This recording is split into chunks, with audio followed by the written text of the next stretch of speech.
The numbers leaving the UK are off the charts. Why are we also deciding to just leave the UK? As I say, with remote work, be anywhere, you can always be somewhere else. The thing I notice when I walk around the UK, everyone's just knackered. When you look at the price of property in other countries, you think, well, I can just go there, have a nice quality life. The UK tax system has evolved in such a ridiculous way. Your tax rate goes from 20% to 40%.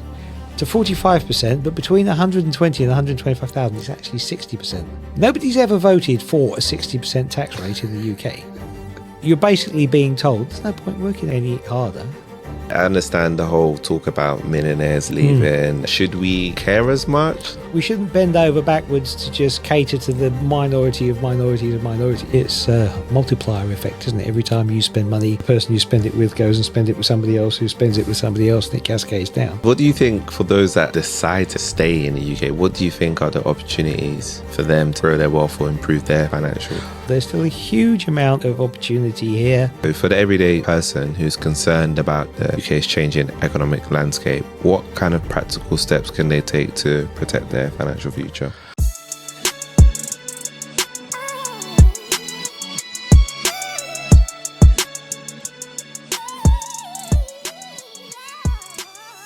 Welcome back to another episode of the podcast. I'm your host, Atto. We have a special guest in the building. We have Peter, who's Director of Tax Services at Henley Partners, a UK qualified chartered accountant and chartered tax advisor. He has over 25 years of experience advising clients on tax implications of alternative residence and citizenship.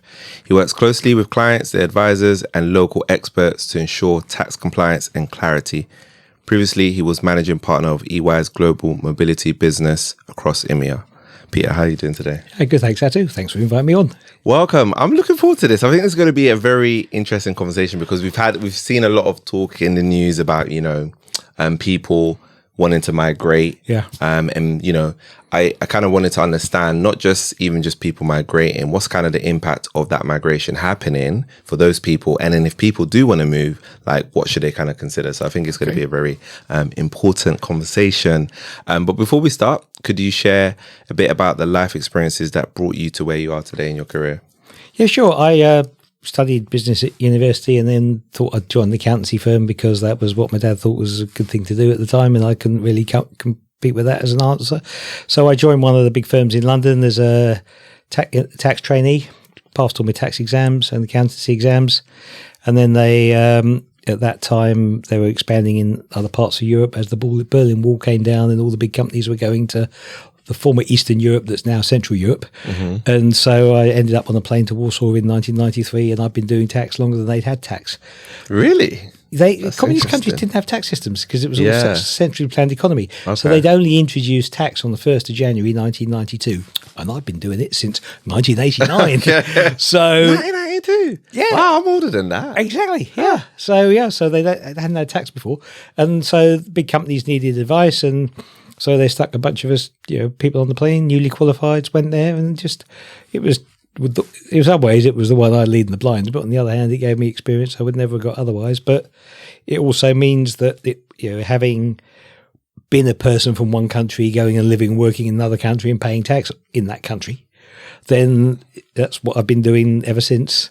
And then you see people coming from different places, going to different places, and just learning the different aspects of different countries' tax systems. So it just I sort of fell into it and never really fell out. Yeah, that's so cool. What was the most interesting thing that you experienced in that? You said you went to Warsaw, right? Yeah. What was kind of the most interesting experience for you there? Well, I think actually I was there last week for the first time in about 11 years, and there's layers. It's like archaeological. There's the bits that were there in 1993 when I was there. Some buildings still had bullet holes from the Second World War. Then there was all the stuff that was built in 93 into 2001 when I was there. Then there was all the stuff that's been added since, and then someone's just gone and plunked the whole downtown that looks like Singapore with all modern high-rise flats and the offices in the bit that I would remember as a wasteland. So it's just totally different. So yeah, it's really, really changed. But you can see why. Maybe we'll get onto this later. With the growth of the Polish economy, it's by some measures it's forecast to overtake the UK. Really? Sometime in the next 10 years. Yeah. Seriously, that's the growth, fast. the trend in growth. Well, it is more than 30 years since I went there, and I suppose there's also when technology keeps changing. you sometimes just jump to the next generation, the next iteration. So Yeah. when you didn't have computers, you all have the modern ones. Yeah, so all the old stuff that you installed in the 70s and 80s that stopped people putting cool stuff in the 90s is still, it's just, so you just learn a lot by going these places and with an open mind, and, never thought I'd, end up where I did, but then that's the best adventures, isn't it? Yeah. What's like keeping you in tax at the moment? So for so long, 25 years, a long time. Actually, it's more like 35 to be honest. But so I actually did it for 25 years, and then I sort of so when companies move people around, there's two bits: there's tax and the immigration, and the tax firms, because they're part of the accounting firms, were more integrated globally. So I went off to work for a couple of the immigration providers for a while, because they wanted to sort of get that connectivity as well, because they were behind the tax firms in terms of how their global networks were working. But where they could never quite make the jump is in Europe, for example, you can move around, freedom of movement in 27 countries. Used to be 28, but yeah, that's the way it goes. And so, of course, there's no immigration work needed if a Frenchman goes to work in Italy or a German goes to work in Spain, but they still need tax work. So that's where the immigration firm said, "Oh, come and talk to us and see what you can do there." And I thought, okay, I need a fresh challenge. But it wasn't quite, the market wasn't sort of big enough. So I did that for a few years. And then when Henley came calling, I've been back in tax.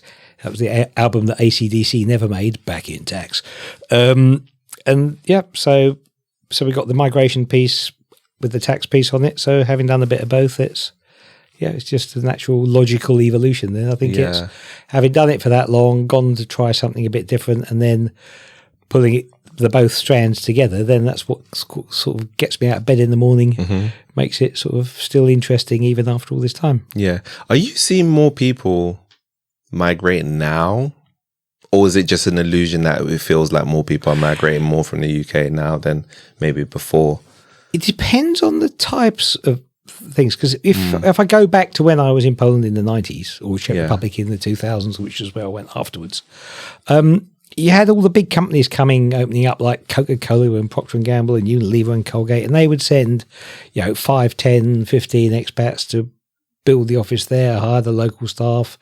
And your job as a long-term expat is to grow your successes and make yourself obsolete and go on to the next job.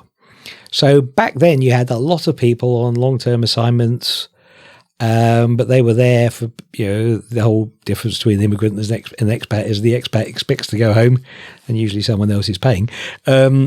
So you had a lot more of those then, but of course, as you grow the local staff, then you don't need as many foreigners anymore. So you have that sort of trends in global mobility when you got the big companies sending lots of people, and now they send fewer than they used to.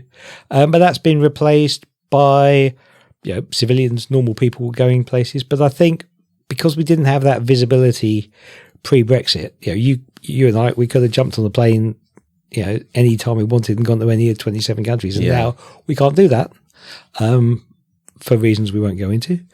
But it means that people now need more paperwork. They need services from companies like ours. So, yes, there is much, much more of this being done because it wasn't needed before. Okay. So, even allowing for that, I think the numbers leaving the UK are, off the charts compared to what we've ever seen. Because you always get... It's a net number. So you've got a certain number of people leave every year and a certain number of people come back or go or come in. And it's just there's not many people coming to the UK at the moment, and there's a few more leaving. And particularly for the non-domiciled, which is the rich foreigners or people not born in the UK, used to have a preferential tax status. They don't anymore. And a lot of them are saying, well, do you know what? This is looking a bit expensive if I stick around. So where else has better weather and shorter queues in the hospital and better roads? And, there's you'd be surprised how many candidates there are when you start looking, unfortunately. Okay. So this particular segment's growing exponentially. But I think it uses a lot of the underlying engineering for the work I used to do. So that's where it's sort of become a logical direction for me to sort of head in. Yeah. Okay, then that ties us nicely into, what we wanted to talk about. So I was reading the Henley Private Wealth Migration Report. Yeah. So between 2017 and 2023, it shows that the UK lost 16,500. That's millionaires. People with £1 million or more in investable assets. Yeah.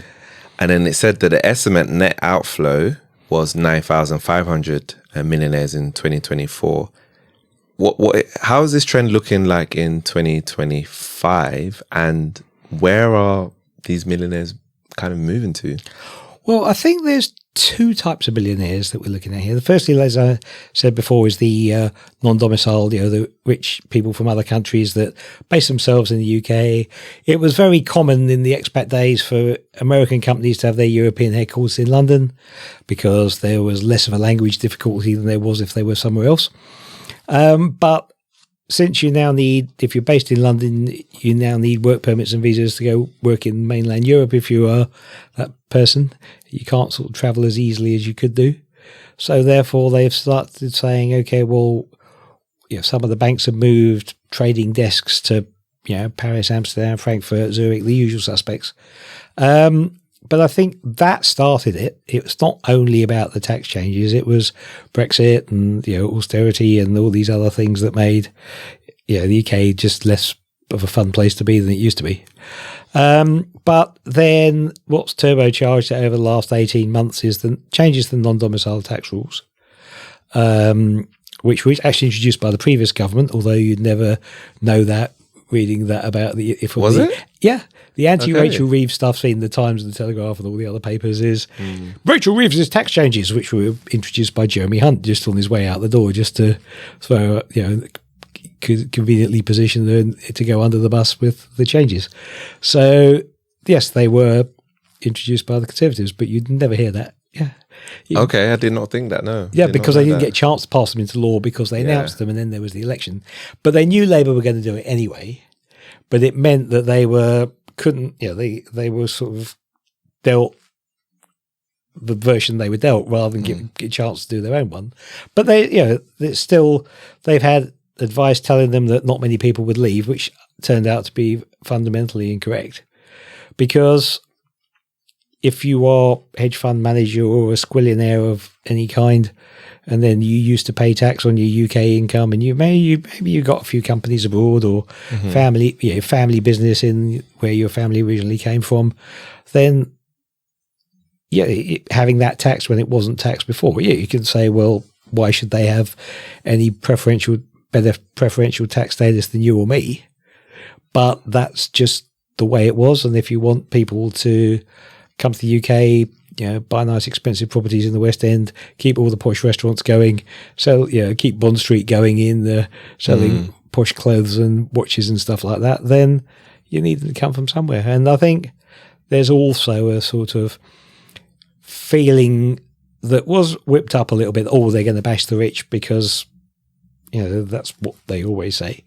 And so people are like, well, I want to leave just in case because if I've got lots of money elsewhere, and it starts being taxed at 45%, then obviously you're going to have half as much left just over than what you had before. I think the other thing is inheritance tax, which was the second wave once people realised, because the UK has got one of the highest rates of inheritance tax in the world at 40%, and it cuts in quite. It was the highest, it's one of the highest. Whereas the US, it's similar, but it cuts in above $12 or $13 million. So therefore, your regular bloke or regular person can leave their house to their kids without too much to worry about. Also, the UK, a lot of countries in Europe, for example, make inheritance tax based on the recipient. So if you leave stuff to your spouse or your kids, the rate's much lower. If you leave it to your nieces and nephews, then it's a little bit higher. If you leave it to someone totally unconnected, it's even higher. But the UK, it's all or nothing, 40%. And so if you were non-domiciled, which was the previous status, you weren't subject to inheritance tax on assets outside the UK. Suddenly, so if you were, that's why all these zillionaires lived in London, because it was very convenient. And the moment suddenly, if you are worth a lot, and suddenly your kids are going to be paying 40% of that to His Majesty's Treasury when you pop off, then you're going to think, do you know what? I'm not sure I sort of want that. So you just go. And then, so that accounted for the foreign nationals leaving. And then after that, a lot of the UK nationals were worried that the tax rates were going to go up because, again, it was whipped up by a lot of the media. And the budget next year, last October, was going to be awful. And capital gains were going to be taxed. I mean, a capital gain is taxed at a lower rate than income because there's a risk to it. If when you start your podcasting company and you build it up and you forego a salary for a bit to build a business, when you sell it out to one of the world's largest media companies for squillions of dollars in years to come, then you've actually earned all of your money, all of the 10 years of hard slog you get paid in year 10 when you have paid nothing in year 9. So why should that all be taxed at the top rate just because it happens to all arrive at one time? You had all those years when you didn't use your lower tax brackets. Okay. So that's why capital gains are taxed lower. And then the fear was that capital gains would be taxed at 45% rather than 20%. And people were like, so people that spent 30 years building their business, they were on the phone to me every 5 minutes saying, zombie apocalypse is coming, get me out of here. And when it only went up from 20 to 24, it was like, phew, that was close. But of course, by then people had realised, well, if a good, sensible bit of tax-driven relocation can get 20 down to 0, it can also get 24 down to 0. And so the budget was on the Thursday.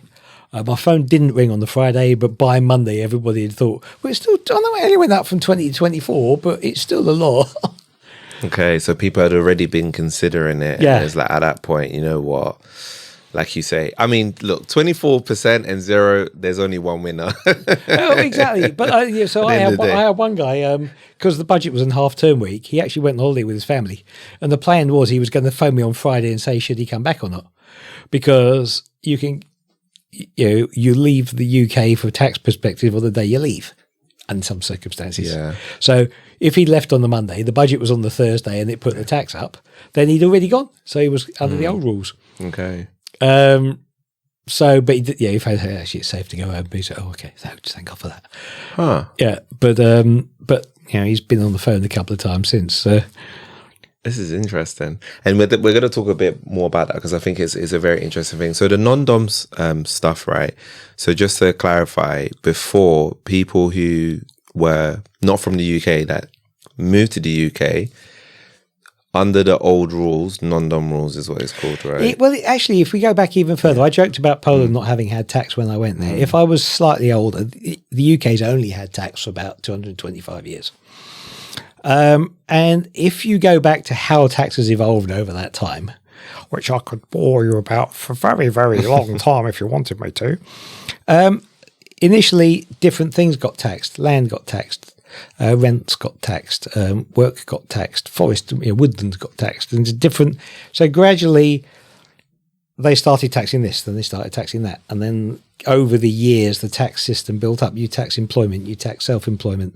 Yeah. And originally it only taxed things in the UK because if someone was off in the colonies, as it then was, making money there and not bringing it back to the UK, there was no real way of measuring it. And so you just didn't tax these things. So it's only as they gradually started taxing more and more and bringing it all together that stuff outside the UK became taxable for UK residents, but they'd never actually made that last connection to say that non-UK domiciled people who moved to the UK and become taxable would also get taxed on that. Yeah. So it was more just as we went from only taxing one thing at a time to taxing everything, it was the last link. Okay. So that's why it was still there. Right. Okay. I understand. Yeah. Yeah. And so if you were a Greek ship owner, for example, that's used to be a classic example, or a Middle Eastern oil, expert, or there, London was a great place to base yourself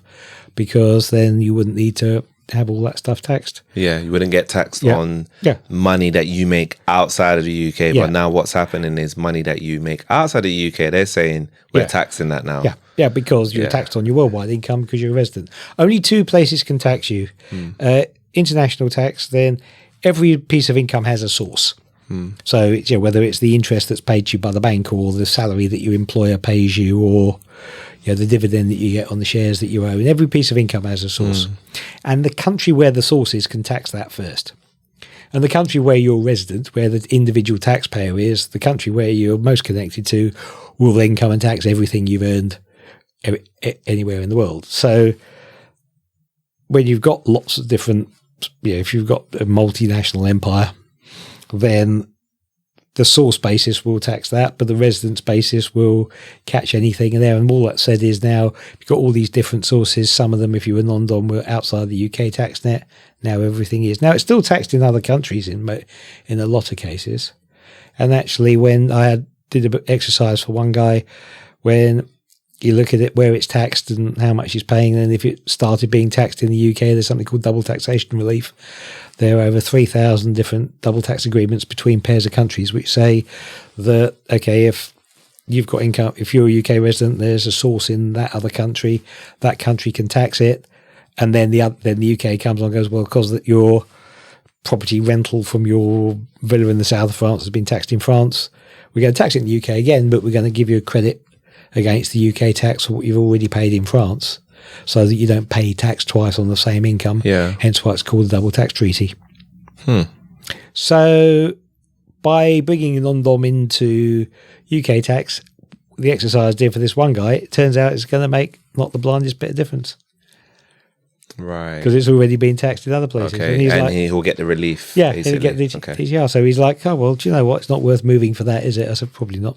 Okay, that's interesting. So it's almost like a case-by-case situation. The beauty of it is the thing I like about it is the questions are always the same, but the answer is always subtly different. You look at every single pair of countries, the double taxation agreements, they're all based on a model which the OECD started in 50s and 60s, but each generation of the model treaty has got slightly more sophisticated, and so the treaty doesn't change when the model changes. So if you signed a treaty under the 1967 model, it stays that way, or the 1992 model, but gradually as they evolve, it's like how you count days.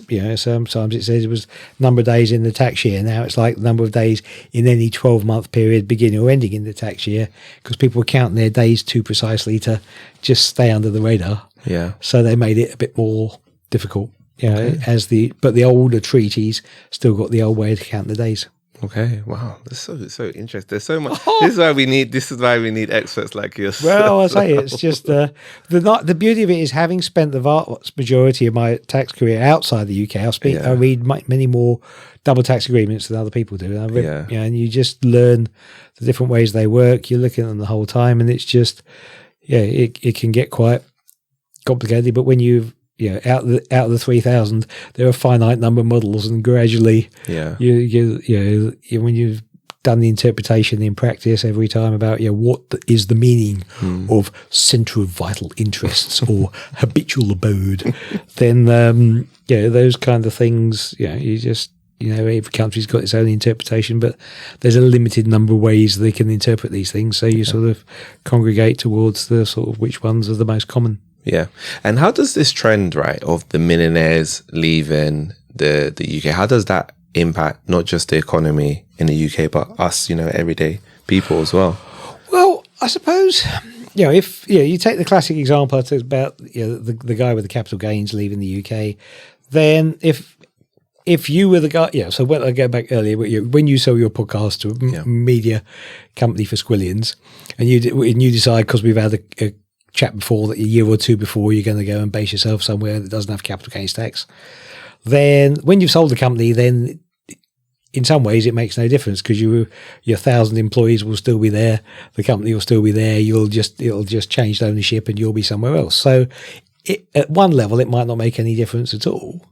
On the other level, of course, if a UK buyer's bought it from you, that few squillion dollars you've got paid is now sitting in the bank account in Dubai or Cyprus, or rather than in Barclays Bank across the street. And then so that sort of money gradually starts leaving the country. But of course, if it's bought by a foreign owner, like a lot of things are, then there's a lot of times companies buy other companies to consolidate, which means reducing costs. So there's always the risk when stuff gets bought that it gets rationalised, and people lose their jobs because once the owner sold it to somebody else. So I think one level, should we care? Well, maybe not. But I think if people are leaving the country and they got a lot of money, he's not going to be buying his new Porsche here. He's going to be buying it somewhere else. Okay, if he's buying a Porsche, the money's still going to end up in Germany. But, the Porsche dealer is still going to make some money there, and, the car insurance guy. So it's, it's economic. It's a multiplier effect, isn't it? Every time you spend money, the person you spend it with goes and spends it with somebody else who spends it with somebody else, and it cascades down. And if that's getting spent somewhere else, at some point, there's going to be less being spent in the UK, and you can see that already. Yeah. Now you can argue that some of the ridiculous house prices and the prices in the centre of London are caused by non-doms coming over, buying a pied-à-terre and hardly ever being there, and pricing people out of the capital city. But every other big country in the world is struggling with house prices as well. But it's nothing to do with the millionaires buying it. It's to do with the fact they're not building enough reasonably priced homes for guys of your age to get started, and you have a little somewhere, a home of their own. And Spain had a residence by investment program. They stopped last month, April. If you spent €500,000 or more euros on a property in Spain, you get a residence permit. Yeah, which very handy. They said, well, that's not right, because all these rich people are. The 1,000 or 2,000 people a year that were buying nice big villas in Spain for $500,000 was apparently the reason why tens of thousands of people in the bigger cities couldn't have affordable housing. I don't see it either, personally. Okay. But it's much easier to... Well, it's always good to blame foreigners, isn't it? Some people have made a career out of it. So it sounds like potentially economic, because you mentioned spending. So I don't want to go crazy into economics, but if there's less spend in a country, and we're talking about the UK, how does that impact me or anybody? Does it matter? I guess in a way. Well, if you're rich enough to worry about going abroad, your kids might have been in the private school, and you take the kids out. Fewer kids in the school means fewer jobs for the teachers. Yeah, fewer ancillary staff. Okay. Yeah. If you were a non-dom, if you were one of those squillionaires or zillionaires that I refer to, then you might have had a driver, you might have had a maid, you might have had the gardener, you might have had all the support services, the ancillary services. But some of the nice posh restaurants in the West End, you could never get a table because they were always full, and now you can. And so what does that do for the jobs of the people working there? Right. Okay. So that's what you mean by like multiplier effect. Yeah. But I guess the companies that they're running themselves likely to be intact and fine and essentially working and all of that. Yeah. Up to point. Yeah. Okay. But again, if they've sold the company and the new owner runs it differently. But it's there's no simple answer. And at one level you could say, like some other countries did, say, well, if we take out the people who are pricing regular Brits out of being able to afford to live in London, then does that make London more affordable? I'd like to see that. I'd like to see that. Yeah, well, in theory, yes. In theory, yeah. But I think in practice, all house pricing problems aren't caused by that. It's caused by the fact they just haven't built enough over the last 40 years. Yeah. I do understand what you're saying in terms of, it's like, I guess for me, right, I understand the whole talk about millionaires leaving and what they kind of contribute. But should we care as much? Does it matter as much? Such an interesting interesting thing to think about, right? Well, I think there's an element to it which is, it's like, well, we shouldn't bend over backwards to just cater to the minority of minorities of minority. There aren't, you don't just sort of say just because they're rich they should get what they want. But I don't think they're necessarily asking for what they want. I think there is when the rules have been changed and the system had been there for 225 years, and the previous government had closed some of the loopholes on it. If you wanted to claim to be non-dom and use this remittance basis to leave your money offshore, after 7 years you had to pay a standing charge of £30,000 a year, which went up to £60,000 a year after 12 years to be able to exempt your foreign income. And so what that meant was, you'd sit there, you go, right, okay, how much is your foreign income? Okay, let's work backwards from that and the tax rate. So if you've got more than X of foreign income, you're better off paying the 30 grand rather than taxing it all. But well, I think when people suddenly think they're going to be, it's almost without limit. And there's also this thing, well, taxes, transactional, what am I getting for the money? Well, that primary school you had years ago when you were that tiny, and all the growing up you did, and the fact that universities were still free if you were my age, all of that stuff. What about all that? Oh yeah, well that's, where there's an element of paying back for that. I mean, if you look at people's relationship with the state economically, you're a net recipient at the beginning, then you're a net contributor when you sort of, you're at the age where you're a net contributor. Yeah. And then eventually, I still am too, and eventually you get to the point where you're a recipient again. And it's very short-sighted if people are in the contributor stage to say, why am I paying all this for all these people? Well, because you were a recipient before and you're going to be a recipient later. Yeah. And so over your lifetime, then there will be times when you give and times when you pay back. And that's really why you have the state provision of services, because at a population level, it should work out. And you can argue if the money's wasted or not, and you can, yes. but equally, when you look, it's amazing. Everybody says we're going to cut waste, and every time they look at it, they actually can't find a huge amount to cut. So I'm sure you could do things differently and save some, but not to the level there. But so yeah, everyone, so if it's people in their contributing phase are leaving in their most lucrative years when you get the most out of them, then the whole model sort of falls apart if you're not careful. Yeah, and that's happening. A lot of people want to leave in the contribution stage.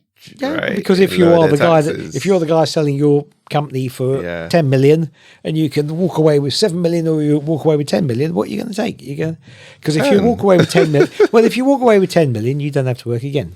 Yeah. If you walk away with 7 million, if you divide that, once you've had a couple of nice holidays and bought yourself well, you buy yourself a nice house somewhere for $1 million, and then you buy yourself a flat in town for another $1 million, and then Peter, this is how you spend your money. No, I haven't got any left. Yeah, but by how people do, but you sort of.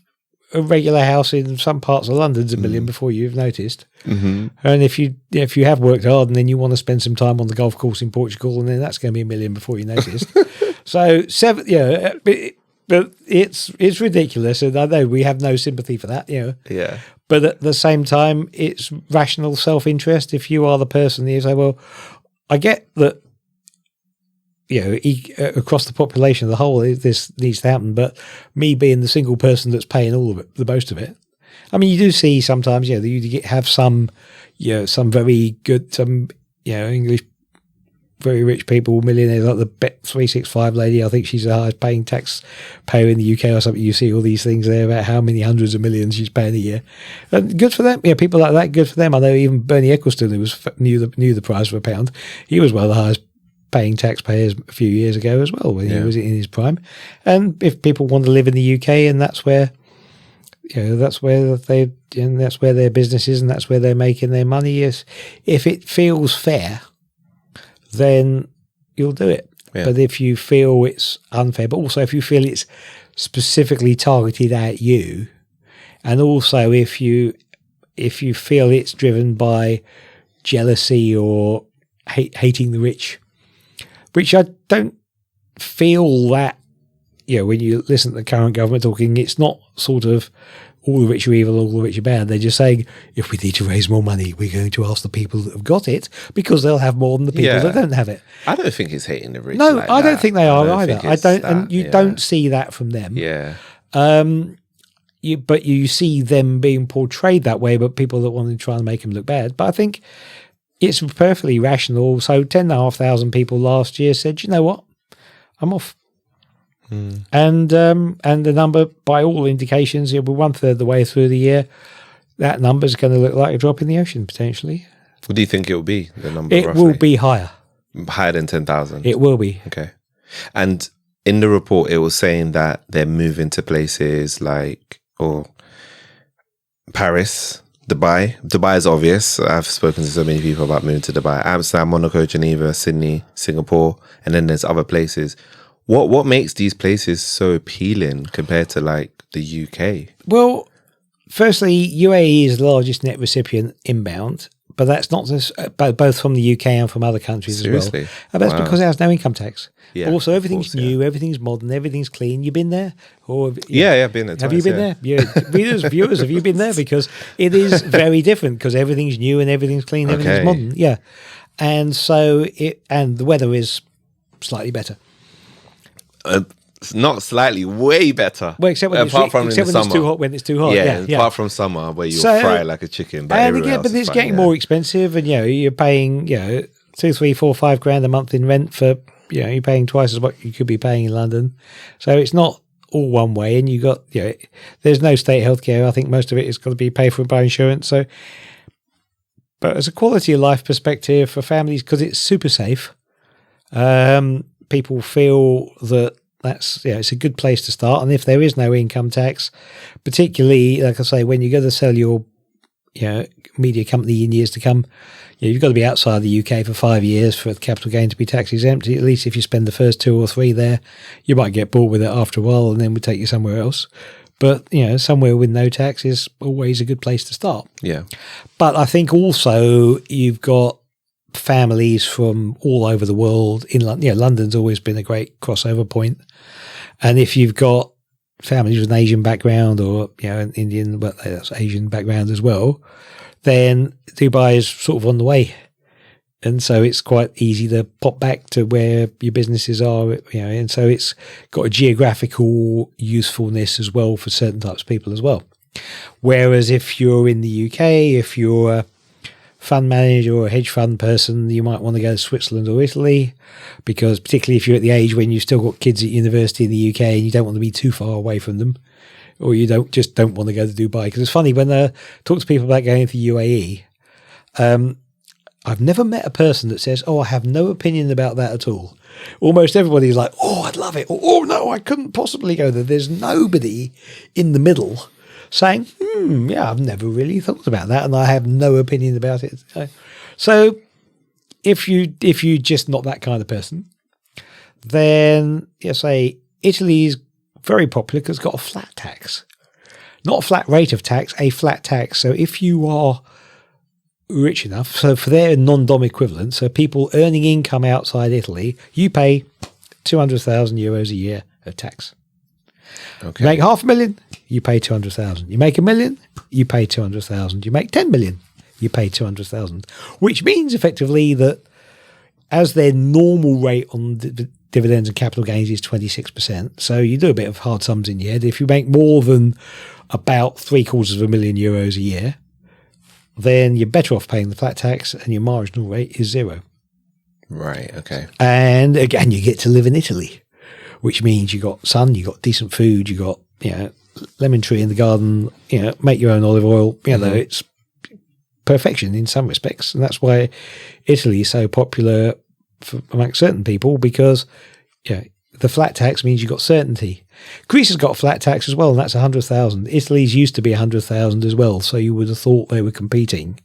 But Italy made the calculated decision last year to double it, and we haven't seen any drop in the number. We haven't seen people saying, Italy doubled it, I'm going to Greece instead, because if you're at that level, then you're going to, you're going to be so far beyond that level. There's only a very thin layer of people where they were making between 500,000 and 800,000, where the 100,000 or the 200,000 makes different. If you're making 1 million, 2 million, 3 million, 5 million, Italy's closer.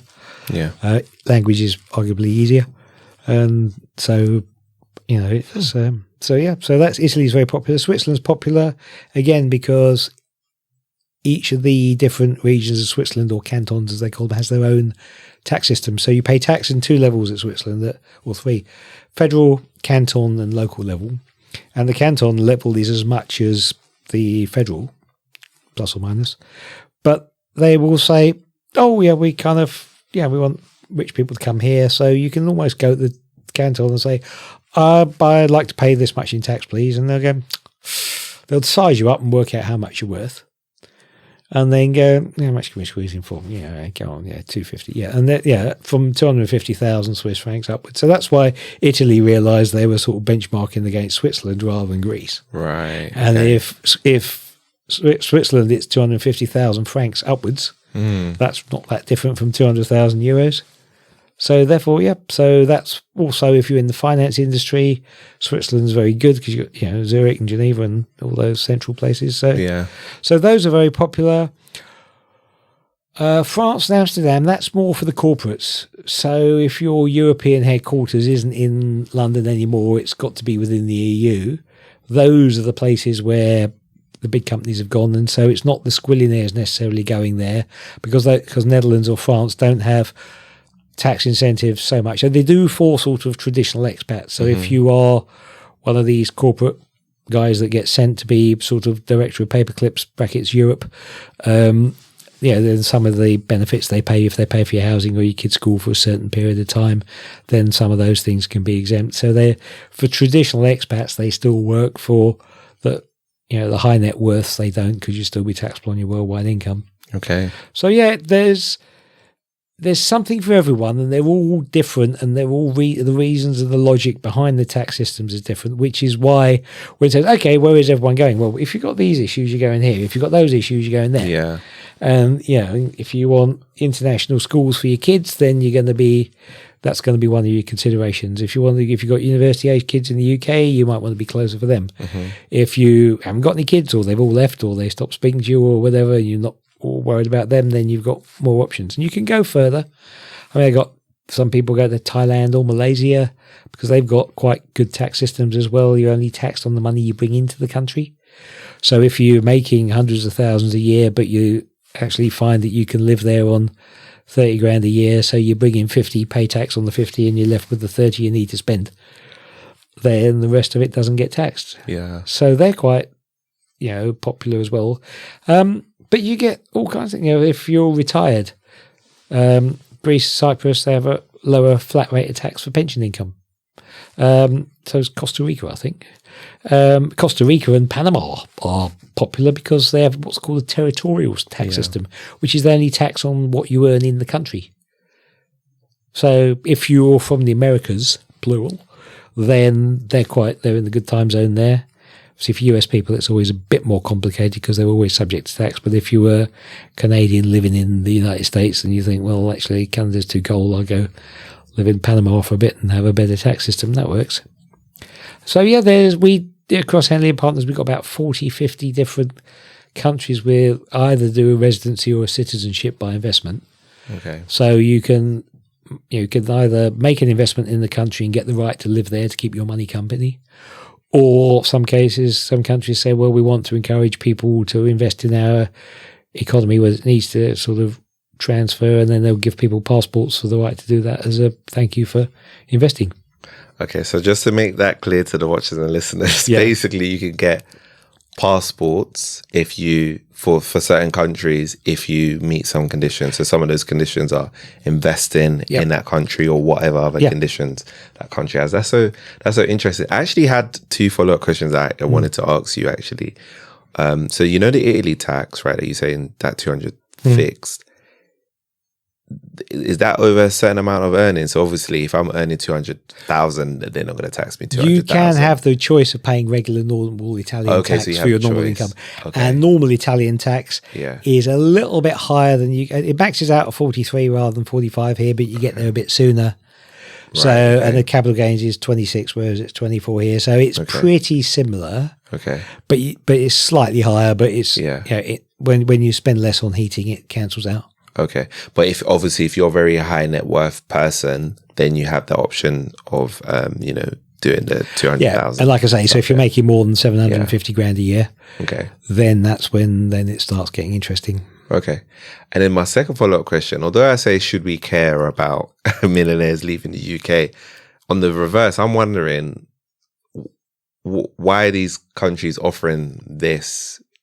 Why would they be offering this unless there is some sort of impact? Well, I think they want people to come and spend money. I mean, if you look at Switzerland, they're like, well, if you're going to, we want sort of that Switzerland's got a great banking and finance sector, and it brings a steady stream of customers to there because they come in every year. They're paying 250,000 500,000 francs in tax. While they're there, they get someone in Zurich to go and manage their millions for them. So it's a good stream of customers for there. I mean, Italy, there's you can invest in shares, or you can invest in government bonds or tech startups. So those they want people to just bring their money and invest it in the country. So if you're prepared to invest $500,000 or $1 million, the UK used to have an investor visa up until not that long ago. Yeah. They stopped it with the war, because they were concerned about, having control over who was coming into the UK. But of course, what they overlooked was that rich Europeans can't come to the UK as a matter of right anymore. And particularly in the US, if you had an easy route for US nationals that wanted, and if you were American and you have pronouns, for example, you might want to leave the country for 4 years and lie low. And if a country with a similar language, like I said, had offered you the chance to, come and live in London, pay 2 or 3 million to the government, put it in the government bond, and you can have the money back when you leave, then I think you would find you'd only take a couple of thousand people doing that for suddenly the NHS to have 5 or 10 billion to invest. Yeah. Okay. When you do the numbers, it's staggering. Right. Okay, I understand. Okay. But there is the view that you don't want people you don't want undesirables buying their way into your country, which is why Spain and Portugal and all these other countries have a very strict due diligence process. They'll do background checks on you. They ask you where your money comes from. You have to show that it's clean money. It's not dodgy. I mean, occasionally people sneak through the nets, but the numbers are minimal, and often it's people that got the permit a long time before they went off the rails. Right. Okay. And you can't have, and also, funnily enough, domestic people do commit crimes in their own countries as well. Of course. So to say that, we don't want those people here as well. It's so if you got you've got a steady stream of people. Italy, you've got to put €500,000 into the Italian stock market. So you think, well, if I've got €500,000, okay, I'll just pick up the financial pages and say, okay, which companies are listed on the Milan bourse? Okay, there's a few of the banks, there's a few of the luxury goods companies. Oh, I'll buy some shares in Ferrari because that's just going to be fun. Now Lewis is there, I get a trip around the factory. Yeah. But they're encouraging investment capital. If you take some of the smaller Caribbean islands, when they were moving away from redoing their economies to be based more on tourism, real estate projects. So if you were a developer building a hotel and you needed to, 50 million to, because an individual hotel room can cost a couple $100,000. So if you just get an investor, you say, okay, well, I'll tell you, okay, you're going to own room 27 and you can come and stay in it up to 4 weeks a year when you're in the town, and the hotel will use it to rent out for the rest of the year. Then it puts money into the economy. In a very small country with a population of 20, 30, 40,000 people. Yeah, okay. Where else are you going to get that kind of level of investment? Okay, I understand. This makes sense. So essentially, of course, although they're a small minority, I'm just trying to be careful with my words. There's definitely a huge contribution that is made, obviously, through the investment that they bring, even like maybe potential businesses that they open up, which makes sense. I had actually a question for you. It's not only the millionaires leaving, though, right? It's also us everyday people. So I guess, what does that mean? Why are we also deciding to just leave the UK? Well, I think it's just an extreme version of, during COVID, everybody left London. Yeah. And then they're starting all drifting back.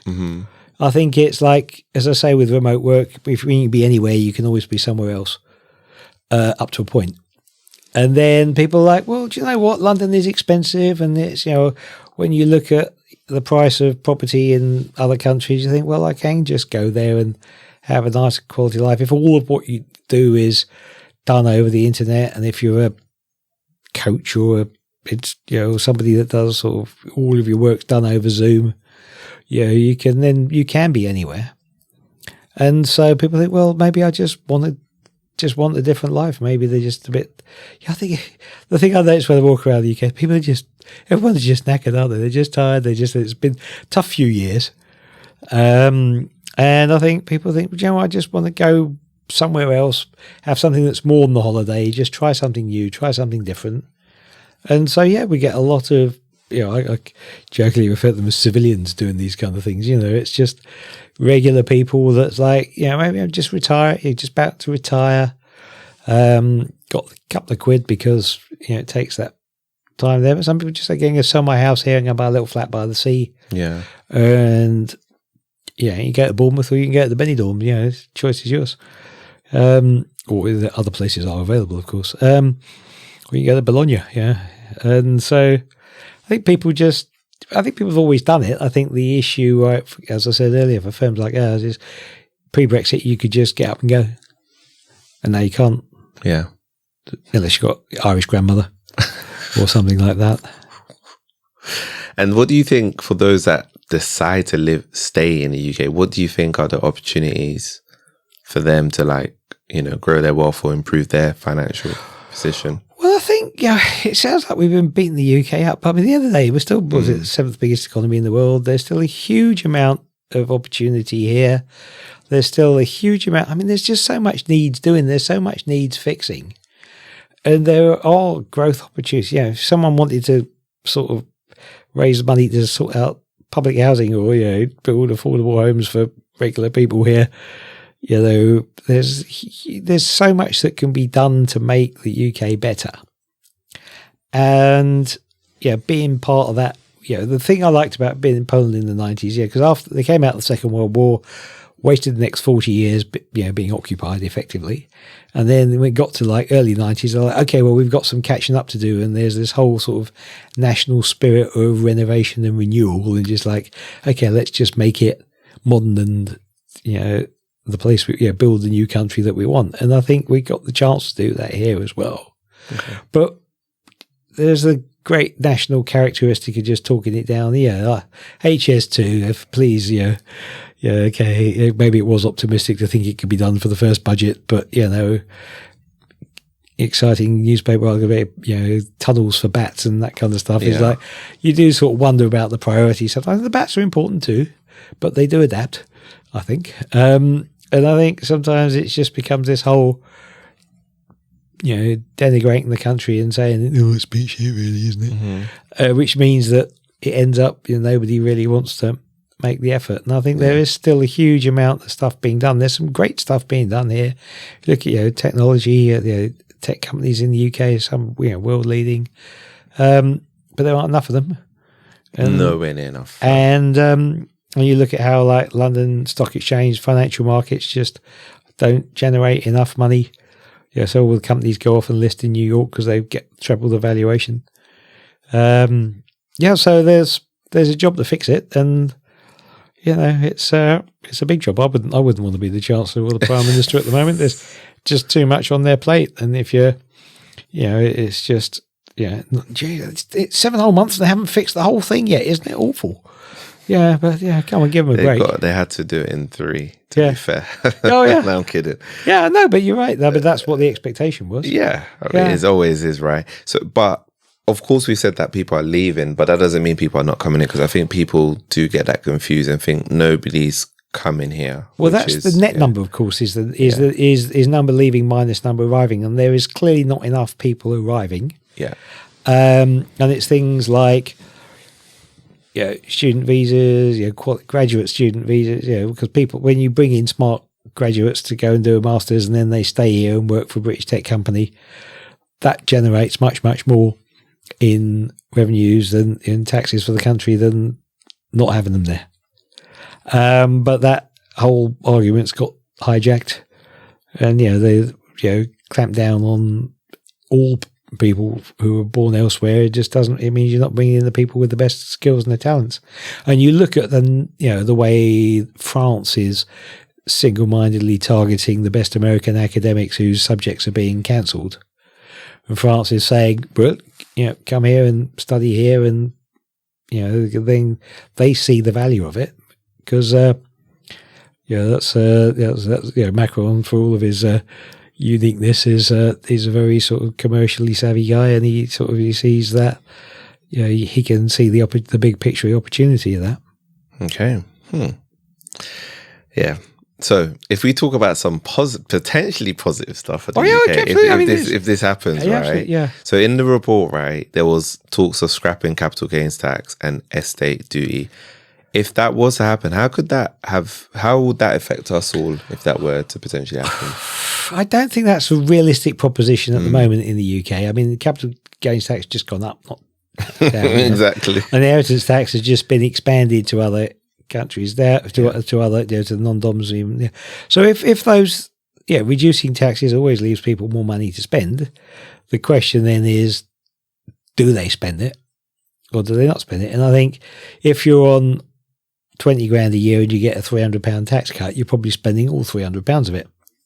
Yeah. If you're on 250 grand a year and you're getting a £3 grand tax cut, then even if it's proportionately pretty similar, then your chances are you might not even notice. You might not go. Maybe you spend it, maybe you don't. So this whole trickle down economics idea that tax cuts for the rich always involve more spending, has the evidence for that's always very weak. But it's giving people control over how they're spending their money can generally be a good thing. I think there's this whole when you're spending other people's money on other people, you're not thinking about whether you're getting value for money or not. So you think, oh, well, we need to spend money on this. Government will say we're spending 15 million on a program to do X or Y or Z.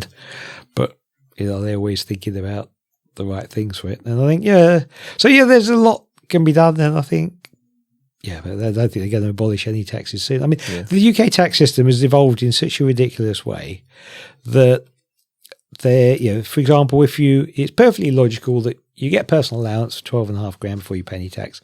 And there was an argument that, once you earn more than 100 grand a year, do you really need that? And so you can start phasing out your personal allowance at 12.5. So between 100,000 and 125,000, every £2 extra you earn, you get £1 your personal allowance taken away.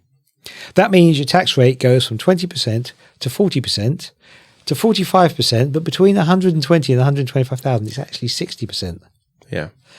Nobody's ever voted for a 60% tax rate in the UK. And then it gets more interesting because if you have kids, you can get childcare or some contribution towards childcare. This happened after my kids were too old for it, so I don't know its details as well as I should do. But that gets phased out. And would you like to guess at what level that gets phased out? 100 grand.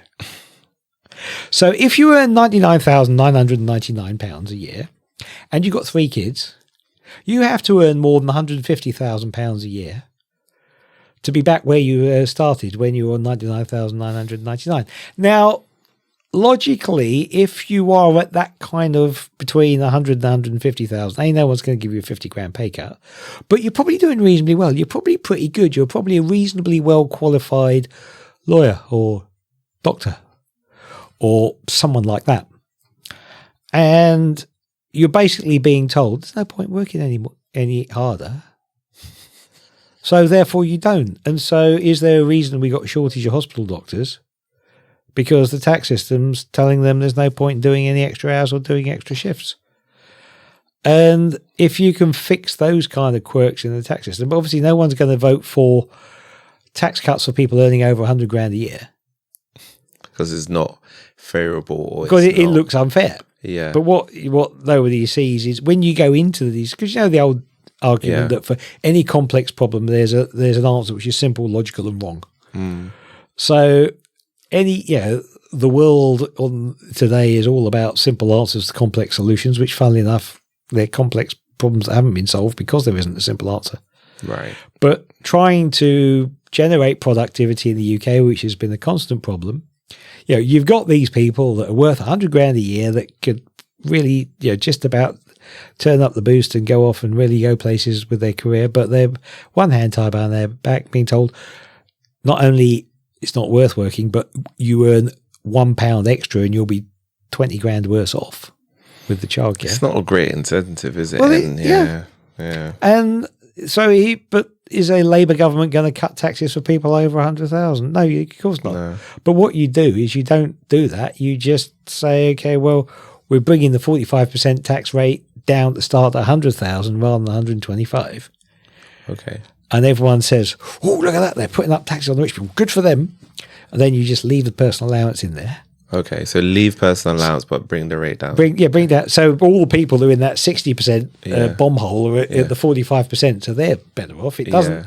You take away the distortion, and you're not giving anybody a tax cut as such. In fact, you're giving them a tax increase. But, that's quite smart. Well, I've been doing this for a while, mate. Yeah, but there are a lot of things that there are other gaps in there. It's things like when you get child benefit again, that phases out as well at a certain point. If you got and it's just, it makes perfect sense that you don't give state benefits to richer people, but you do tax those benefits anyway, so they're giving half of it back.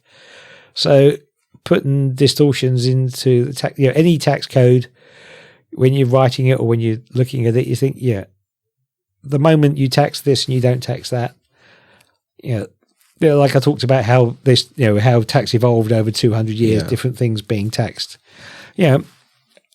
Unfurnished property was taxed in a different way to furnished property when I was doing my exams in the ridiculous, 90s. Well, so you say, well, what constitutes furnished?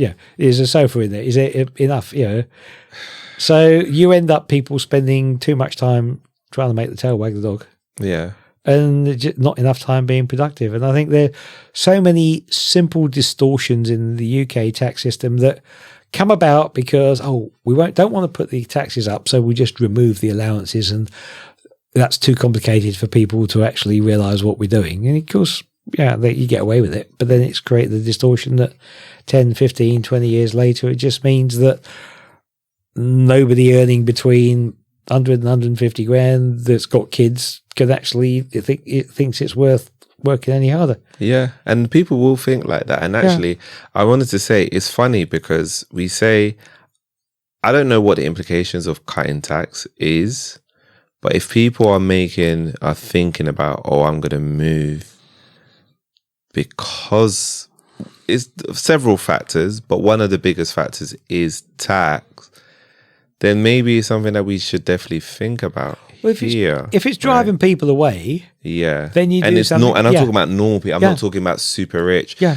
like depending on whoever's listening to this, somebody that's earning over 100K, a lot of people think it's a lot of money. I'm not saying it's not a. It's a substantial objectively, money. it's a lot of money. It's a lot of money, but it's living in London with a big family. It's surprising how quickly that goes, and it's things like it's not like a millionaire. 100K is not a millionaire. It's different. But also, if you've got one person in the family making 120 grand, and you've got both of the couple working and making 60 grand each, there's a massive difference in how these things affect them. And so, and you used to have married couples taxation, and now you don't. And again, that was right, but at the same time, this whole, some countries let you average your income across the household. There are definitely some. We've got 22,000 pages of tax law in this country. We don't need that many. When I started, there were about 10,000. Yeah. If that. And you have to consider every particular situation, and you have to consider that everybody's going to try and get around it. But at some point, it's just become a block to entrepreneurialism. It's become a block to growth. It's become a block to sort of productivity. Because I say you got these people in that sort of segment there that, if they're earning 100,000 at the moment, do they need to be incentivized to earn 150? Well, they certainly don't need to be penalized. But if they do earn that extra 50,000 and 40% of that goes in tax, that's £20,000 that the government's got that it wouldn't have had, or 22.5 if they were paying 45. Yeah. So make it as easy as possible for people to spend money or give you money, and they will. Make it difficult, and they won't. Mm-hmm. As we was talking about this, because I feel like the tax issue, although like you say, bring it down, which is sounds like such a great idea. I guess people maybe that are paying lower taxes, they probably would think the same too, right? I don't want to go higher because if you say, if I get to the 100 plus 100K point, I'm also paying a lot of tax. So they're also not incentivized either.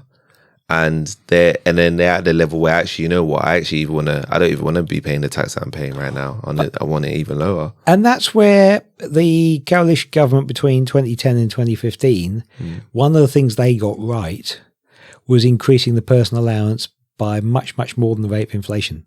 Yeah. Because they said that, the lowest paid people should be taken out of the complexities of paying tax altogether, because the amount of admin it takes to get £37 of tax a year from the part-time hospital cleaner isn't worth the £37 you raise. So you put it up, and then the threshold went up quite well, and it stayed the same now. So of course, fiscal drag because you can't. One of the ways to raise more taxes is to freeze allowances, because more people come into there, because that's a way of raising taxes without raising taxes. So it went up much above the rate of inflation, and it stayed there. and it stayed there in a period where inflation's at what is one of its worst. Well, it was only for a year or two just after the combination of COVID and the shipping rates and the war and that stuff. There was a little one-time realignment of stuff. And then it sort of backed down the trend again. But yes, that was the year when you could have put it up. But yeah, when you see people talking about, let's put it up to 20,000 rather than 12,000, and then say, well, then that would then, make it much better for the lower paid. Yes, of course you can do that, but that means probably half of your income tax revenue would disappear. It's interesting because if it's like, on the one hand, we've got places like Dubai where it's 0% tax, but people are very happy to spend there. And I've talked about this on the podcast. And then we have the UK who may be scared to say, oh, okay, if I lower tax, I might not get as much tax. But then if you lower tax, then theoretically, aren't people happier to spend and just feeling more, what's the word? Like you say, you feel energized. Because I think, But I think there's a lot of, again, the choice, what I always tell people about tax is it's a bargain the government makes or the country makes with its own citizens. Yeah. And I did a look there. There was a very short video on my Instagram the other day about the 5 countries in the world with the highest tax rates are Japan, Austria, Denmark, Finland, and Côte d'Ivoire, or Ivory Coast. 4 of those 5 are also in the list of places with the longest life expectancy, longevity, healthy populations, social harmony, just places, quality of life. If you were going to pick places you want to go, Denmark, Finland, Austria. Now, Japan's a bit more, because the language is quite strange if you're a foreigner. But 4 out of those 5, they've got the country has decided we're going to have decent levels of public services and we're prepared to pay for it. Yeah. Now, Côte d'Ivoire, I don't know enough about. I thought, okay, and then I read a surprisingly positive article about it in The Economist, so never judge. But I would imagine it's not quite Denmark levels of sort of efficiency in healthcare. But yeah, so you can, people there have paid their money and made their choice, and they're very happy. Yeah. Finland, is a very sort of, positive country to live in. They're very, as population, people they got great services and they're happy, they're proud of it and happy to pay it. One of my friends is a Finn, and I say, we can get you out of the tax system. I don't want to get out of the tax system. I'm proud of my tax system. I want to be part of it. Because they feel like they're getting a good bargain. Because she's had health problems in the past, and it was. The treatment was great. She's still around. So she's like, right, again, you're paying back in because she's taken out. So. Exactly. Yeah. And that is why, and I think that's where in countries where it's more sort of homogenous as a population, then, shared values are easier to sort of say. And of course, the great thing about the UK is its diversity, the way people are coming from all over. But of course, it means that you've got more different sets of ideas of what the state should or shouldn't provide for. Yeah. So it's going to be more difficult to get a consensus. Yeah. But you don't need a consensus. Consensus is lower tax. Well, consensus is lower tax. Yeah, but again, okay, I agree. Okay, which service would you like to cut first? And this is what people will and that's say. exactly where it comes down to. It's like, yeah, sure, okay, yeah, okay, let's do Doge UK. What do we cut? Because I can't see huge amounts of money being wasted. And yeah, you can say a little bit here and a little bit there, you know, and Interesting. So then, although I want to move us on to our next questions. Yeah, it doesn't then paint a nice picture, because it feels like that we're in a rock and a hard place. If taxes aren't going to be lower, and then the public services aren't better, it's like that ground where, like, well, I think there are different ways you can do it, and I think the challenge sometimes, this country, we don't always look to other countries for models of what works. Yeah. Okay. We look at America because they speak the same language as us, and that's not always the only alternative. It's like you look at how does Switzerland or Germany or Sweden do healthcare, because they've got really good. Yeah, they do have a combination of insurance and state funding, and so everyone pays a bit towards it. So if you had to pay a little bit towards going to every visit to the doctor, then if you could afford it, why shouldn't you? You can afford a tenner when you go to the GPs, can't you? So why shouldn't you pay a tenner? But then there's some of these debates are like all or nothing, and there's like if I said to you, okay, Atto, next time you go to the doctors, you're going to pay a tenner. You go, you're right. I only go once every 3 years. It's probably not going to make or break me. Yeah. But then you say no, we don't want it to be like America. Well, no one's saying you got to pay 14 grand. We just say, how about a tenner? And yeah, okay, it might be a bit more than that, but if it's the cost of going to the cinema, and there's 500,000 people going a week, it soon sort of puts the money in there. But I think debates get shut down too quickly sometimes.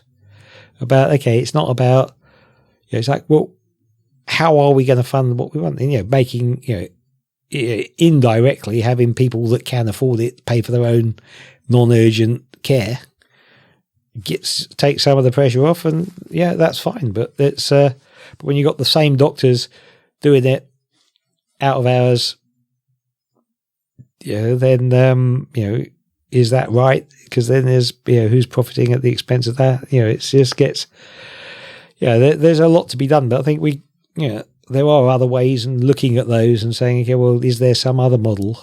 It doesn't have to be all or nothing, and it doesn't have to be we don't want to be like US, where medical bankruptcy is the only country in the world where that's such a given thing. But there are examples closer to home, European countries which do these things a bit better.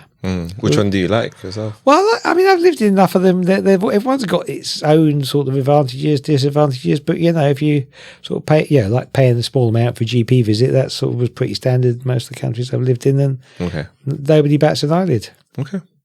That's interesting. And if you've got longer term healthcare, you get a little plastic. After if you're making more than 20 visits a year, you get a little card. And if you're a pensioner with the health conditioning, then of course you don't pay, because that would be wrong. Yeah. But we want don't we want a society where we look after each other? Yeah. Yes. Where we think actually, there's that's what tax is for. Is state schools properly funded, educate everybody. Yeah, I went to. I did. I did benefited as well. it. So I did as well, and got me here. And but if you think education is expensive, try looking at how expensive ignorance is. Okay, thank you so much, Peter. So let's we'll move on to like talking about people like start staying in the UK and thriving here, right? So for the everyday person who's concerned about potentially the UK's changing economic landscape, what kind of practical steps can they take to protect their financial future? Well, I think the UK's got some reasonably good tax incentives in there. So if you've got if you can afford to put some money aside for your pension, always do, because you get tax relief on the way in at your highest rate, and then it gets taxed on the way out. That hopefully the money grows tax free it does grow tax free, and then once you're retired, hopefully you're not high rate tax. If you're not a high rate taxpayer anymore, you had 40% tax relief on the way in and 20% tax on the way out. Means encourages you to put money aside for your older age, which can only be a good thing. Well, you might not be worried about it, but I am. And things like ISAs, having all your savings and in investments in a tax-free wrapper. I mean, if you've got choice of doing those, always do, because it's a very, very effective way of saving a bit of tax. But also just forcing yourself to save a little bit every day is easy. Easier said than done. I know not everybody can, but just having that focus and setting your mind to it. And like, if you started out early in your career and you think, I've got all the time in the world to think about pension or whatever, then you think, well, actually, if you got auto enrollment, which puts you in there for a minimal amount every month anyway. So always do that, because if the company's matching it, that's free money. And so the number of people I say, I don't want to put 3% of my salary into the pension scheme yet because I'm too young. I'd rather have that money. You go, well, you're not putting 3% in, you're getting 3%, you're getting the tax relief and your employer's matching it. So that's like 7 or 8% of your money's going into providing for your old age. And if you start at the age of 22 when you've graduated, then it's got a lot more years to grow than if you start at 32 or 42. When you look at the impact of compounding, it's crazy. And particularly if you're going up in your career, good. If your boss comes to you and says, good news, Atto, I'm giving you a $3,000 pay rise. If you mentally say to yourself, I've had a $2,000 pay rise and I'm putting $1,000 in my pension. Yeah. You feel just as good because you've had a $2,000 pay rise. That's true. So it's that little bit of, I found that, having been through, several years of this, that those little tricks, you're playing those little tricks on yourself because, it's, you're eating your vegetables and you're doing all the things you should be doing. But by doing it that way, you say, look, I've got a pay rise. I'm going to have a nicer life, but I'm not going to use all the difference. And there's a lot of things that people do, like buying things on credit cards with ridiculous interest rates. Sometimes you've got no choice. Sometimes there's, think twice about that. If you have to, then you have to. But bank loans are cheaper than credit cards. And if if you've got to make the case to the bank manager why you need to spend 500 quid on a new laptop, then that's a bit. Then you'll only pay 600 quid for it in the end rather than 800. And then you actually, if your business depends on having a decent laptop, then you would spend the money, but they'll so there's all these kind of things. And also if you're paying car loans for expensive cars, it's lovely having a nice car. but you're paying a lot. You're paying a lot, you're paying it out of after tax income. Okay, yes. So you're £500 a month on your car. It costs you $1,000 in salary. And the interest. Interesting. Yeah, that's a good point. You're right. Yeah, it's not pre-tax. Yeah. So it's cost. Yeah, it's lovely having a nice car. I did that once when I was young. Well, I've heard an awful lot of pre-owned, as we say, vehicles since then, because you just sit there and you think it's nuts when you think it through. A nice year-old ex-demo, 10 grand cheaper than off the list price. Save up for it. I think there's a lot of smart spending that you can do. But again, I realise that we're on a finance podcast. Hopefully most of our viewers are already thinking about these things, and they can sit there and go, well, it's easy for you in your Kingsman suit to sit there telling us to but I'm not saying that. I'm saying I know for the trouble is that for too many people you can't eat, putting the 2% in the pension isn't even an option. Yep. And true. That is where we as a country just need to do better and, pay people decently, because if you look at the whole, the number of times I've seen people, employers lose employees because they were cheap.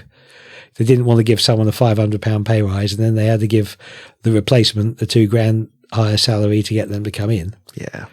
And then you get all that churn and upheaval plus the recruiter costs and all that stuff. So, people trying to be clever and save themselves a small amount, and then you go, the person's left, you've lost all that institutional knowledge, but we just don't seem to learn from that sometimes. And, being a bit cheap, if you paid the, it's like with 0 hours contracts. People have got instability and insecurity, then, their health is going to suffer. Yeah. Then you're going to end up with healthcare spending much higher because people are off work with stress because they, it's just, we could just be nicer to each other, economically, and then actually it pays for itself. But it pays for itself over a longer term than politicians are elected. Yeah, exactly. I never thought I was going to get this philosophical today. You've obviously bought something out in the Taxman that he didn't know was there. So, so wow. Appreciate you sharing that. And, although, again, we're going to talk about tax, and you being an accountant, I have to obviously ask this, right? What role can budgeting and financial planning play in staying resilient, again, amidst, I know the cost of living isn't increasing as much, it's increasing slightly, but just in terms of uncertainty for a lot of people. Well, I think just knowing where you're spending your money is important. I mean, you look at sort of, where it sort of leaks away or sneaks away, and particularly now you can just tap for everything. I can't remember the last time I used cash. I don't use it often. I have an emergency £10 note in my wallet, and last time I took it out, it blinked because it had been in the dark for so long. Yeah, sorry, that's a very, very old joke. But when you just sort of tap there and you buy a bit more and you think, I think budgeting is good, because if you say up front, okay, I'm going to spend X, I've earned this much this month. I know my gas bill is going to be this, my electric bill is going to be that. This is how much I've got left to spend.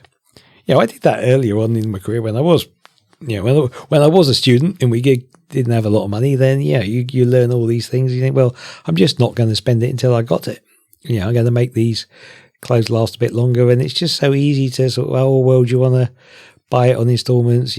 Click here and you can, instead of paying £30 for a shirt you don't need, you can pay £10 a month for the next 3 months, and before you know where you are, it's crazy. Well, I think it's at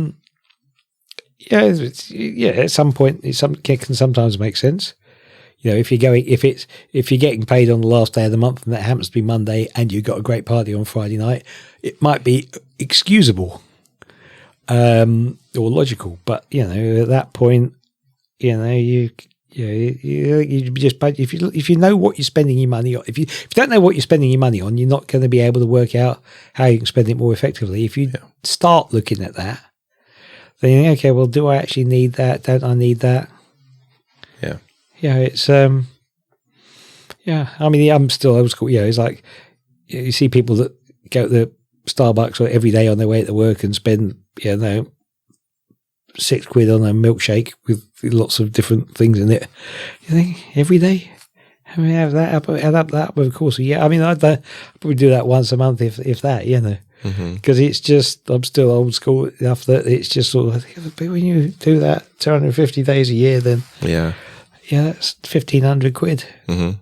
And as an accountant, how did you budget for other people or think about that? Well, I thought I was never really doing that kind of thing. Well, I did once we had a client quite early on in my career who was just, he'd sold his company for loads of money and it was going here and it was going there. And we sat down and I did this analysis and I went through it and took it to the partner and said, okay, so this is where you spend all your money. And the guy goes, okay.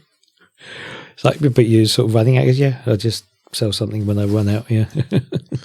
Right. He just was spending, okay, when he runs out of money, he'll just sell an asset. Yeah.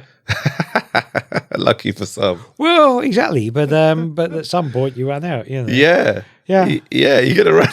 Yeah, and that's why it's so know where your money goes. Basically. Yeah, know where your money goes, and I think also just understanding things like how to use bank accounts, how to use credit cards intelligently.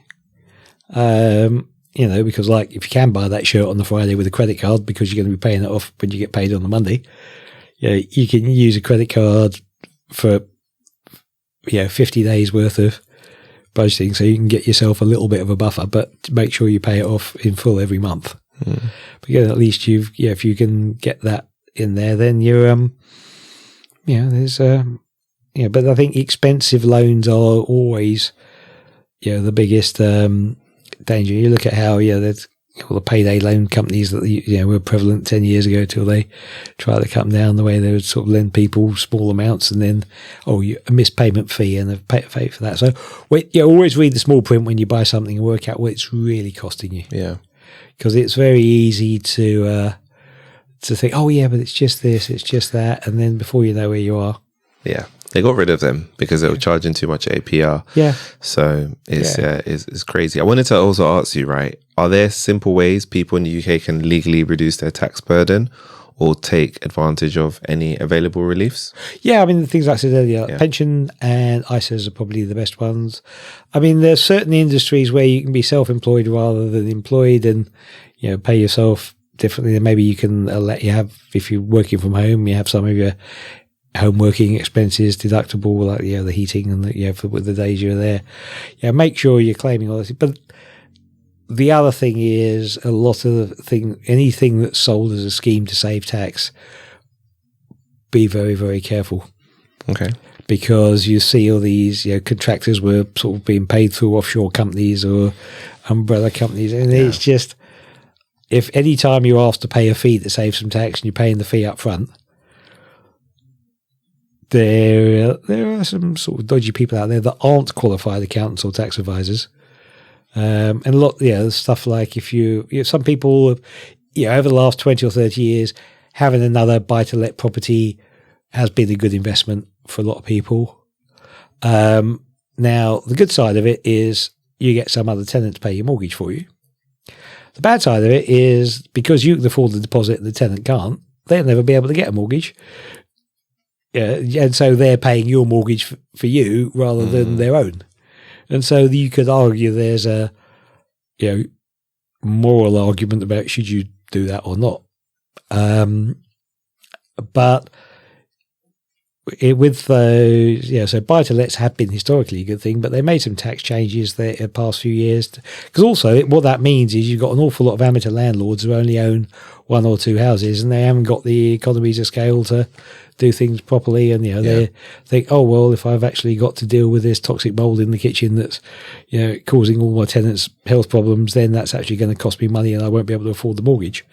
So you end up again with that sort of the wheels coming off type angle. So those have been good investments, but they're not there's not as good investments now, partly for a reason because of tax changes. Well, because of the tax changes, but also because should money be being invested in unproductive assets? Yeah. Okay. I do get what you mean. I'm going to definitely have a conversation about that because I think that's an interesting thing. And are there any common tax pitfalls everyday people should be aware of? Obviously, you mentioned that, be careful of like illegal tax schemes, but is there anything else that people should be aware of? Well, I talked earlier about how the thresholds and the brackets go up and down and all over the place. So just be aware of where those things are, because if you're going to go over that line without realizing and suddenly you find your boss has said, good news, you've got a $2,000 pay increase from 99,000 to 101. Actually you got $3,000 increase and you put the extra 1,000 in your pension, because like just following my advice from 4 minutes earlier. Then suddenly think, oh, I've lost all my free childcare. I'm losing my personal allowance. Then knowing where these bomb holes are, so that you don't think, oh great, I'm going to change jobs for $5,000 pay rise between 60 and 65,000 and lose all your child benefit, and then think, oh actually then it's not going to be as big a gain as I thought it was. Yeah, that's true. It is. You definitely have to think a lot about that, like you said, because I think it's important for you to understand. If you, like you say, if you're going to accept a promotion, move jobs, and your salary is going to go over above the 100K, and you've got children, you've got all these other kind of things happening as well, it's good to understand what the implications are, because like you say, you could be technically worse off, and nobody wants to have more responsibility, but worse off. Yeah. And one thing you often see sometimes people talking about tax lines, like, your tax rate, if you earn below 50 grand, it's 20%, it goes up to just over 50 grand, it goes up to 40%. And then, so sometimes, you'll be worse off because your tax, no, that's marginal rate, it's not total rate. So you pay your first 50,000 is always at, with personal allowance plus 37, you got your 20, and then it's only above that, it's 40. So it's only the extra pound that gets taxed at that rate. But, when you get into those little sort of bomb holes in there where it's the marginal rate is 60 or 83 or whatever, then suddenly it's, it can be scary, and you say having an incentive not to get paid more just feels wrong. Is there anything else? We talked about capital gains being cut. That's unlikely. What do you think realistically could stop people from like wanting to leave the UK, millionaires or just the everyday person? What do you think could encourage people to be like, you know what, I want to stay here, my future's here? Well, I think if just people feel it's starting to get a little bit better and it's worth sticking around to see how it improves. And, you know, there is, you know, it doesn't have to be getting a lot better. It just has to be getting slightly better, and people can see that, you know, waiting lists are coming down in hospitals, or schools are improving ever so slightly, or crime's down, or whatever, or, you know, Arsenal get through the final tomorrow. You know, those kind of important things in life. I mean, those are really important things in life. But I think, yeah, people, you know, I lived abroad for large chunks of my career, but it was always, the thing I liked is, like, you think, well, if I don't like it, this isn't really my country. So if I think they're messing it up, I'll go somewhere else. And when it's your own country, it hurts more. And I think it's, you know, every time I tell someone that, yeah, oh yeah, you save millions, you know, don't pay the money to the government in the UK, go somewhere else, I feel sort of a little bit that I'm that I'm doing something slightly wrong. Yeah. But at the same time, I'm not, because they write the tax law the way they've written it. This one specific person is at a very specific point in their life where this is all or nothing for them. So you just got to sort of say, well, you can't say, well, I didn't get to me, they get somebody else. But I think there's more, yeah, it's like, okay, well, at least make sure that you paid everything on the way out, leave a tip if you have to. Yeah. So it's, yeah, but I think people will stop leaving if they think that things are improving. Yeah. And also I think people like the Danes, if they see their tax money's being spent in a way that they want it spent, then they'll sort of be more happy to sort of hand it over. Yeah, I think if we talked about healthcare, if healthcare potentially is better, yeah. If other aspects are a bit, I don't know if there's anything else. I guess education to a certain level, people are probably, I think those are the two big things, healthcare and education. If those are high level. Trains and roads. Yeah, trains and roads. I mean, where the people interact with the state, really, those are the main ones, aren't they? Yeah. Health, school, trains, roads. And if the trains are expensive, it's like so expensive. Sometimes it's so expensive. Sometimes you don't even get a seat on the train, and you're paying hundreds. It's cheaper to fly. Yeah, it's cheaper to fly, which is crazy. Yeah, I mean, so after I was in Poland, I was in the Czech Republic for 10 years, between 2002 and 2012. And between 2002 and 2005, I actually commuted from Birmingham for long reasons, long lost in history. And at that time, the morning train fare from Birmingham to London was 156 quid. And over the 3 years I did it, I averaged £79 return on Czech Airlines. Wow. So it was cheaper for me to fly from Birmingham to Prague than to go from Birmingham to London 20 years. And it's a much better experience as well, flying, Yeah. Than the local train. Yeah, because there was a taxi to the airport as well. Yeah, so of course, really, But even then, even allowing for that, both ends, but even allowing for that, it was still cheaper. You wouldn't go on the plane and you still got a seat, right? Yeah, exactly. Standing room only, yeah. But I think if people see that, but I think there's also just a lot of money being siphoned out of the system. You look at councils paying for temporary accommodation, and what they're renting back the council houses they sold 40 years ago for ridiculous prices because they weren't allowed to build new ones with the money. You look at councils paying for people to be in care homes, and the care homes all being owned by offshore companies, and the money all disappearing there. And you look at all these structures, and you go, and again, they were privatized in the name of efficiency.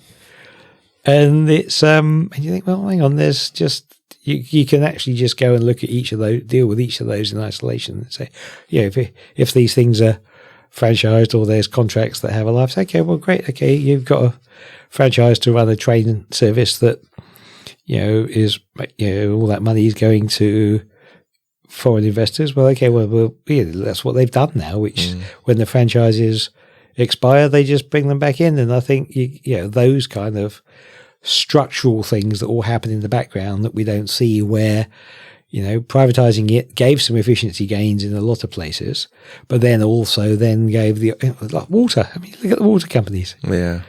What was it, 70 or 80 billion that's gone out in dividends since they were privatized? Wow.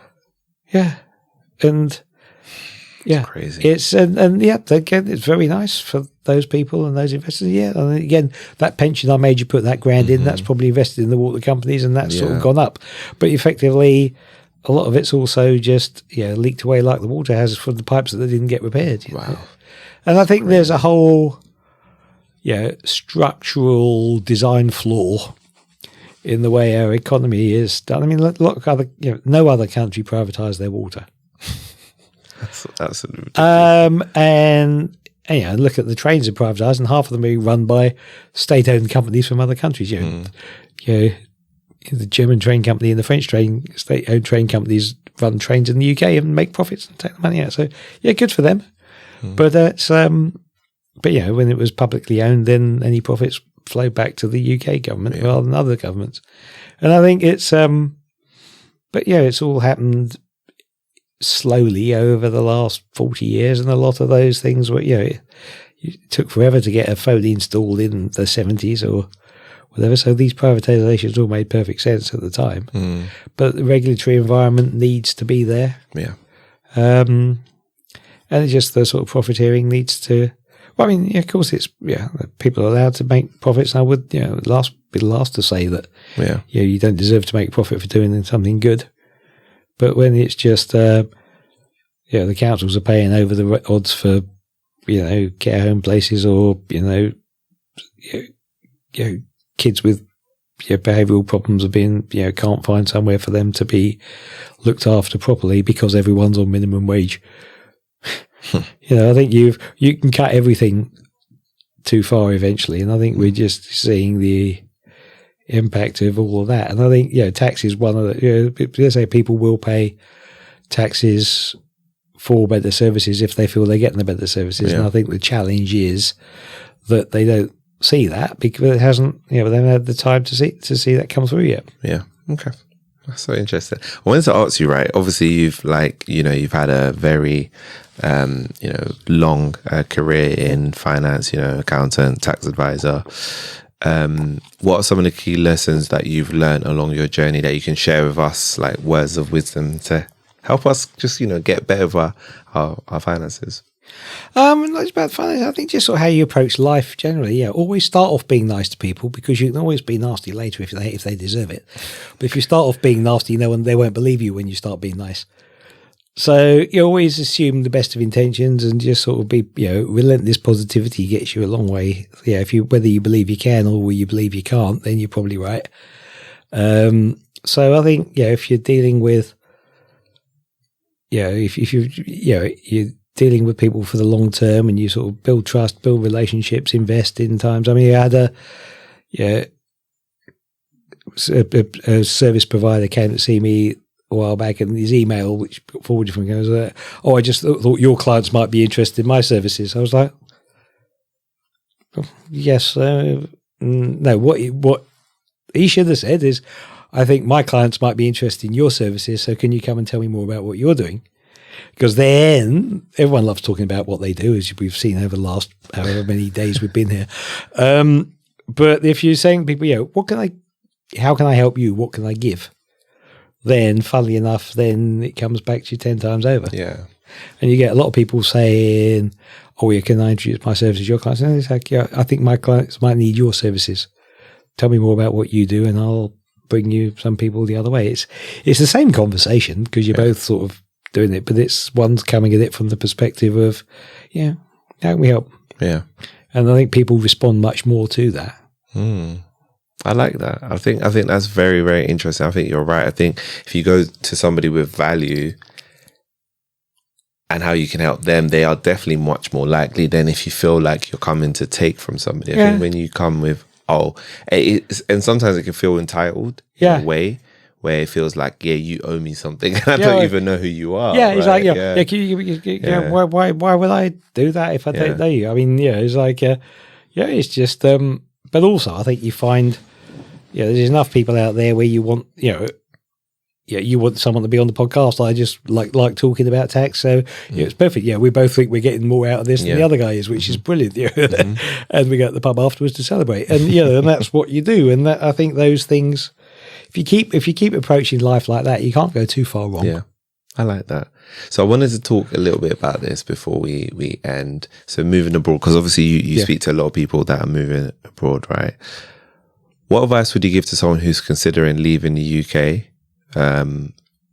And what should they consider before making that move? What's like the key considerations? The key things, I think, always know where you're going and go and have a look. And also do not assume a lot of people go, oh, well, we always go there on holiday, so we know it. And when you live there, it's very different to being there on holiday. So you've really got to look at it from the perspective of someone that lives there. So go there, spend a bit more time there, go out of season. If it's somewhere that, if you like, Italy or Greece or whatever, go out of season and see, can you still do that? Think about the cost of moving, the upheaval, and just like all the little things that you don't think that are going to matter, but will. You also just do it properly, hire, professional movers or immigration agents or whatever to get these things sorted out. Because I think, also think about your families and your networks, and if you think, oh, it might be nice to go somewhere, but if you cut off and there's no one else around there, and you see a lot of this with the reason where when we're dealing with international people going to these places, then a lot of the time it's like, well, you go where other foreigners are because you're going to have people you can talk to in your own language. Your kids are going to be in the international school rather than the local one, because if you're the only person in a remote village, then it might be great if you want to get the authentic experience, and if you're retiring, it's fine. But if you are,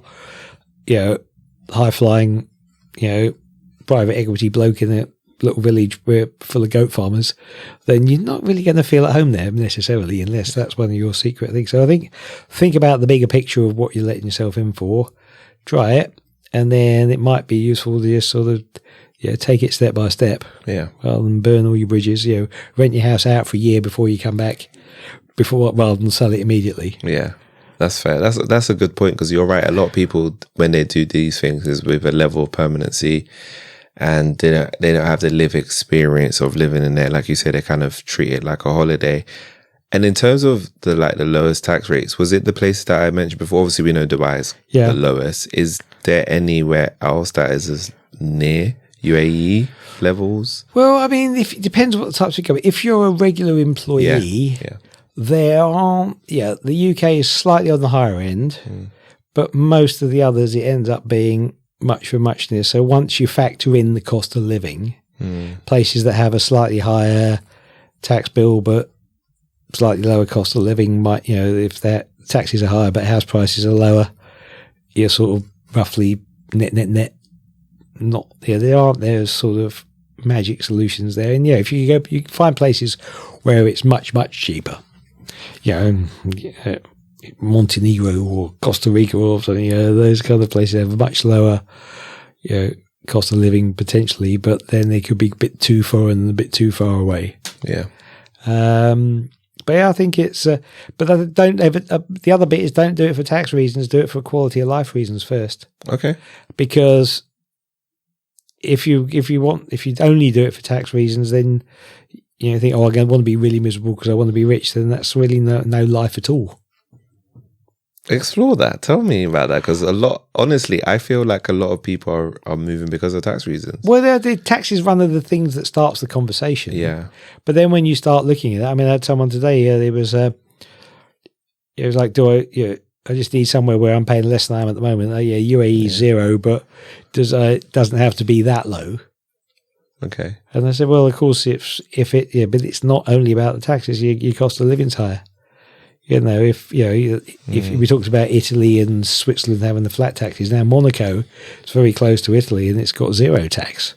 Obviously, you've got to put £1 million in a Monegasque bank to be allowed to live there, or $500,000, I can't remember. But they've got no income tax. But you try and rent an apartment, in the centre of Monaco, then when you add the cost of your apartment plus the cost of your tax, there, you pay in rent what you saved in tax. So what was the point?